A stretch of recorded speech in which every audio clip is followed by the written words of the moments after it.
This is the story of how I get back to my base after helping the amazing super smelter of the last video in the industrial district.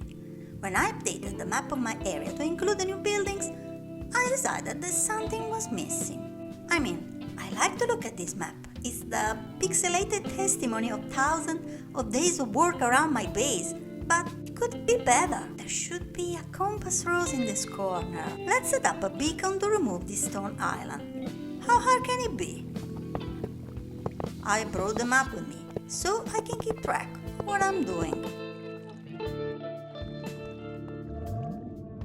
It's just the corner of a small island, she said. It will be only a couple of layers of stone, she said.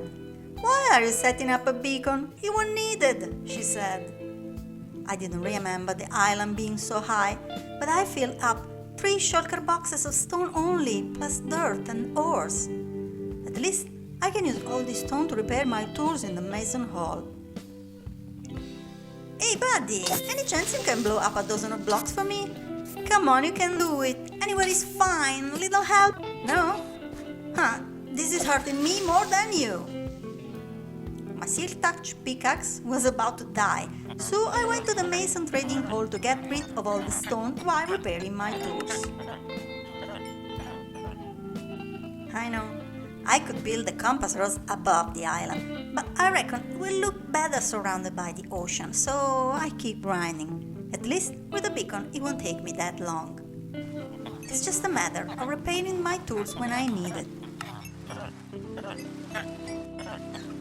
And when the stone market is saturated, I can always invest in watermelons, which are in season. Water could be messy, so I filled up the holes under sea level and create enough water sources along the borders to fill the area.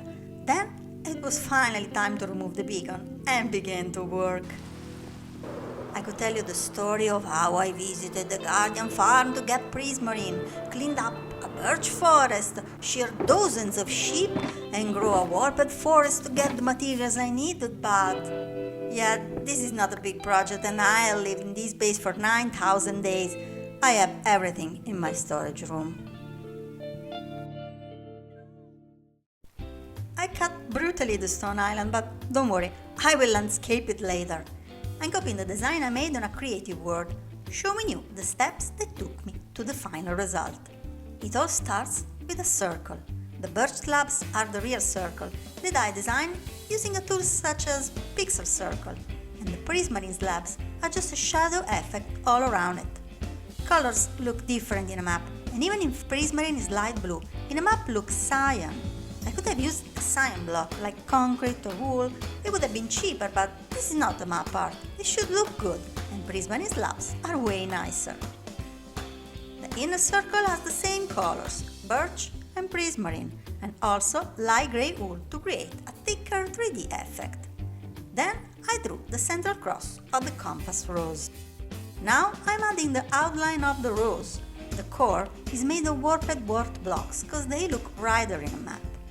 The oak stairs, despite being so dull to look at, create a golden effect on the arrows.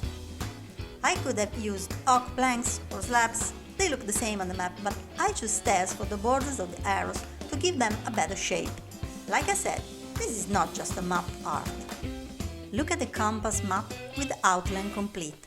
You can see that the warped blocks are very bright in a map, while the prismarine slabs are darker. Isn't it weird? Many blocks have an RGB value different from their real color. Map art is a bit tricky. I will do a tutorial soon, so subscribe or you might miss it. Filling the rose was interesting because I wanted to show how light hits some arrow edges more than others, making them brighter. So the design is not symmetric, each sector is slightly different, and the result was way nicer than I expected. If you wanna know how I do it, if you search for a new cool idea, here she is. Me my MC, the best place to be. Building brick by brick, with a little chic, mountain high or never deep. All you villagers and pillagers, she's gonna show the craft to the secrets of Minecraft. Assembling, creating, and waiting for the new update. Don't be a creeper if you like what you see. Raise your hands high and thumbs up for me, my MC.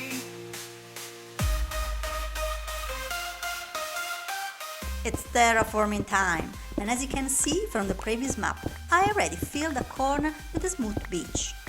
Now I'm removing a couple of layers of stone on the island. I'm not sure if one day I will build something on this island, so I'm just creating grass patches to make it look better than that grey blob. Really? You show up. Now that the work is done. I'm terraforming here. I don't require your assistance anymore. I decided to replace a couple of warped blocks with verdant frog lights, so it won't turn into a mob beach resort. The RGB value is nominally different, but maybe I'm colorblind. On the map it looks the same to me. I could have used some torches, they don't change the map, while candles or lanterns do, but we all agree, they're ugly, so no way. That's the final result. The compass rose is done and the island looks nicer with some rocky bits, the sand and the grass.